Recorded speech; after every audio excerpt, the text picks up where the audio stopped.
Bonjour Christian Sigel. Alors que dans la Loire, le rugby subit la médiatisation du football, des personnes comme vous tentent chaque jour de faire émerger ce sport pour qu'il puisse prendre une place de plus en plus importante dans notre région. Vous avez un profil atypique. Entre enseigner l'histoire et le rugby, vous avez toujours aimé transmettre votre savoir aux plus jeunes. Est-ce que vous pouvez nous parler de cette passion pour le rugby ? Alors, la passion pour le rugby, là je dirais une phrase d'un ami qui disait « c'est l'art de changer ». C'est-à-dire qu'à Saint-Étienne, la culture dominante, c'est la culture du foot. Et par opposition, je me suis aimé le rugby. Enfin, je l'ai pratiqué et je le connais depuis 56 ans. Le rugby, c'est le premier sport collectif stéphanois. C'est le premier sport qui existe depuis 120 ans. Le rugby à Saint-Étienne a démarré en 1898, donc il y a juste 120 ans, en avril 1898, et le football n'est arrivé à Saint-Étienne qu'en 1906. Enfin, le football qui était reconnu, l'Union sportive et athlétique de France, et donc le rugby existait depuis très longtemps. Et d'ailleurs, au départ, c'était rugby, football, rugby, pour le rugby, puisque le rugby a été créé dans la public school de rugby en Grande-Bretagne, et le football, par opposition, c'est le football association. Le rugby a eu son heure de gloire, on peut dire, à Saint-Étienne, jusqu'en 1914, puisqu'en 1914, il y avait 7 équipes de rugby à Saint-Étienne. Et il y avait 2 équipes de foot seulement. Donc alors pourquoi moi j'ai aimé le rugby ? L'art aristocratique, puis aussi c'est par opposition au foot, parce que même si j'aimais bien le foot à l'époque, puisque c'était pas un foot de millionnaires comme maintenant, j'ai toujours été attiré par le rugby. Donc comme vous venez de le dire, vous connaissez un peu tous les rouages du rugby. Est-ce qu'il y a quelqu'un en particulier qui vous a transmis cet amour pour le rugby ? Chez moi, familialement, personne ne connaissait le rugby, mais j'ai eu un mentor qui est un fanatique du rugby, c'est Yves Perrault, qui est un personnage assez exceptionnel, qui entraînait les équipes stéphanoises, enfin l'équipe stéphanoise et l'équipe aussi après d'Unieux. Et c'est un personnage donc qui respire rugby. Et puis aussi donc l'ambiance du rugby me plaisait beaucoup.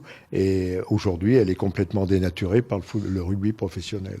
Vous avez vous-même entraîné les plus jeunes du CAS, notamment les minimes, les cadets et les juniors, après avoir joué vous-même. Qu'est-ce qui vous a donné envie d'entraîner ces jeunes générations ? Alors d'abord, j'ai joué. Alors moi j'estime aussi, je ne me rappelle plus comment il s'appelle, mais il y avait un joueur All Black qui disait « il y a un temps pour tout ». Donc d'abord, c'est jouer. Ensuite, donc, éduquer et enfin présider, enfin devenir dirigeant. Alors moi, j'ai suivi cette carrière, on peut dire. D'abord, j'ai donc joué. Quand je me suis arrêté, j'ai entraîné des minimes, des cadets, des juniors. J'ai entraîné l'équipe senior et puis ensuite, je suis devenu dirigeant, président du club et puis après, donc président du comité départemental de la Loire et donc membre du comité directeur du Lyonnais, etc.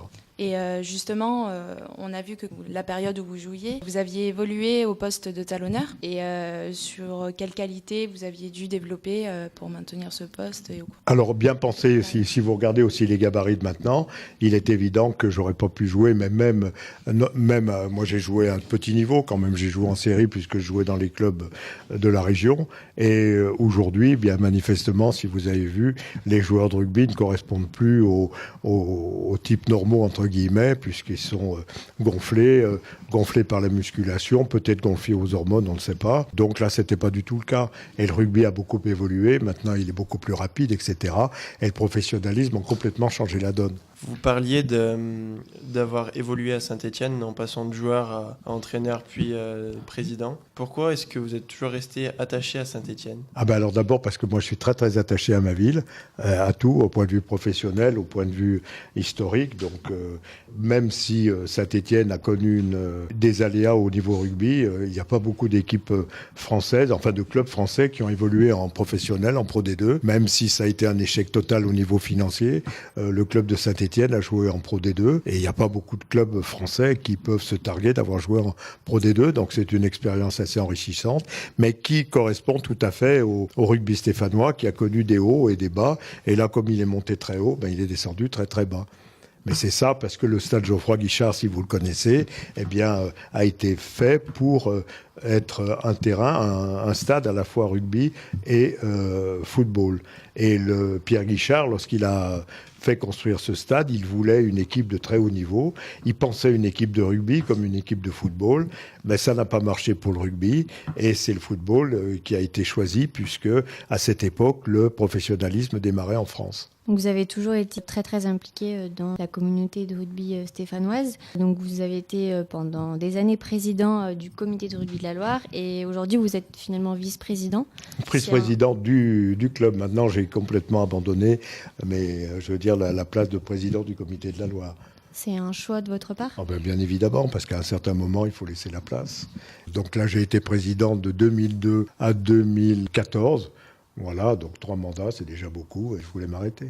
Et parce que maintenant, du coup, le poste actuel que vous occupez, ça implique moins de responsabilités, des choses comme ça ? Oui et non, parce que là, non, de toute façon, moi là, ce que je fais les articles du club, les articles du comité, pour m'amuser, quoi. Parce que là, de toute façon, c'est très très court et c'est essentiellement pour ça. Et puis c'est vrai que j'ai pris la mauvaise habitude de pas savoir ce que je fais le dimanche après-midi, puisque le rugby amateur, comme pratiquement professionnel, mais surtout le rugby amateur, se joue tous les dimanches à 15h. Donc toutes les équipes amateurs jusqu'en Fédéral 1, c'est-à-dire le 3e niveau de rugby, jouent le dimanche à 15h. Alors ce qui pose aussi problème, puisque donc les équipes, là, si vous jouez à 15h, automatiquement, vous avez tout votre dimanche de prix et très souvent des joueurs, des gens qui ont une famille, eh bien, hésitent à jouer. Et généralement, les épouses ou les compagnes des joueurs sont pas tellement contents de perdre un dimanche. Ce qui serait bien, c'est pouvoir jouer le samedi, et ce qui n'est pas possible. Puisqu'à Saint-Étienne, par exemple, il n'y a qu'un terrain qui est homologué, un terrain de rugby homologué pour une agglomération, pour une ville de 170 000 habitants, ce qui est peu.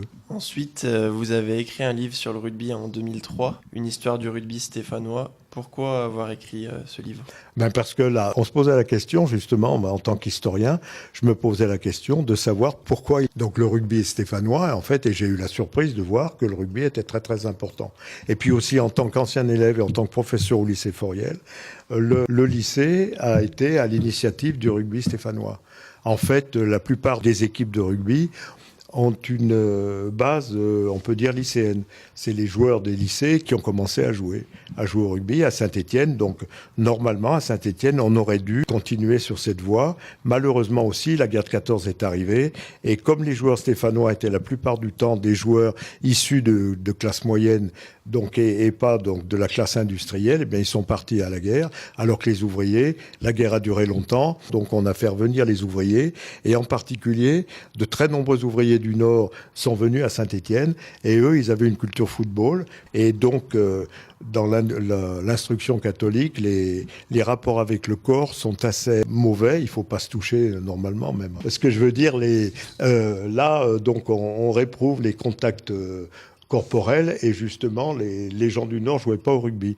Donc quand ils sont venus à Saint-Étienne, les ouvriers ont commencé à jouer au foot et à ce moment-là, le foot s'est développé. Avec l'apport des étrangers aussi à Saint-Étienne dans les années 20, il y a eu énormément de développement du football. Qu'est-ce que ça vous a apporté sur le point personnel d'écrire un...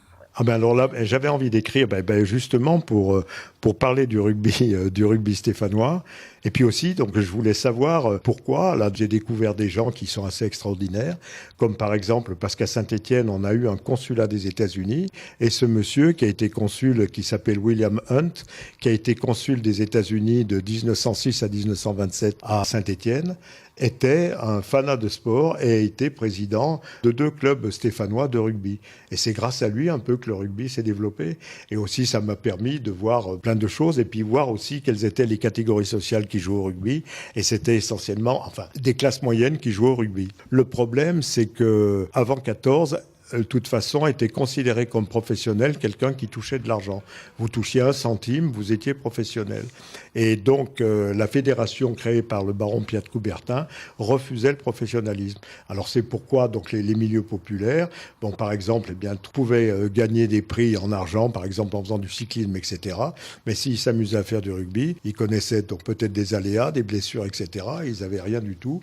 Donc, le rugby n'était pas intéressant pour eux. Vous visiez une cible précise avec ce livre ou c'était destiné au grand public ? comme je donnais des heures à la fac, et j'ai demandé l'édition, mais c'est les presses universitaires de Saint-Étienne qui l'a publié. C'était pour ça, parce que je voulais allier aussi université, histoire et rugby. Et aussi à Saint-Étienne, on trouvait plein de personnages, alors à travers la presse essentiellement, à travers des souvenirs aussi des gens, mais j'ai trouvé des photos, et j'ai trouvé des photos sacrément intéressantes. Parce que Saint-Étienne, on a oublié la culture rugby, et qui est la première culture sportive collective stéphanoise. Est-ce que ce livre, du coup, il est toujours en vente aujourd'hui? Où est-ce qu'on peut le trouver, par exemple? Eh bien, je sais qu'il y a encore quelques exemplaires à l'université de Saint-Étienne. Donc là, alors j'avais choisi aussi de l'appeler Une histoire du rugby, parce que je pense pas l'histoire du rugby, une histoire, parce qu'il y a peut-être certaines personnes qui pourront faire une autre histoire aussi et trouver des détails. Mais malheureusement, je me suis arrêté en 2003. Et là, le club de Saint-Étienne, le CAS, ne va pas connaître la fabuleuse aventure de monter en professionnel, en Pro D2. Et si, malheureusement, donc ça s'est effondré très vite, mais on a eu la chance de voir des équipes qu'on voyait jamais à Saint-Étienne. Et on a vu que cette année, vous aviez participé à la Fête du Livre. Est-ce que vous seriez présent à l'édition de l'année prochaine? Ah non, mais là, j'ai participé à la Fête du Livre, pas du tout pour le rugby, parce que je m'occupe Histoire et patrimoine de Saint-Étienne, et j'ai commis un livre qui est fait par le Saint-Étienne Ville d'Art et d'Histoire sur Saint-Étienne au XVIIIe. Et moi, j'ai parlé donc de l'Ancien Régime et du XVIIIe siècle à Saint-Étienne. Et c'est un livre qui est très intéressant. Vous pouvez acheter pour 8 €. J'en ai fait qu'une partie.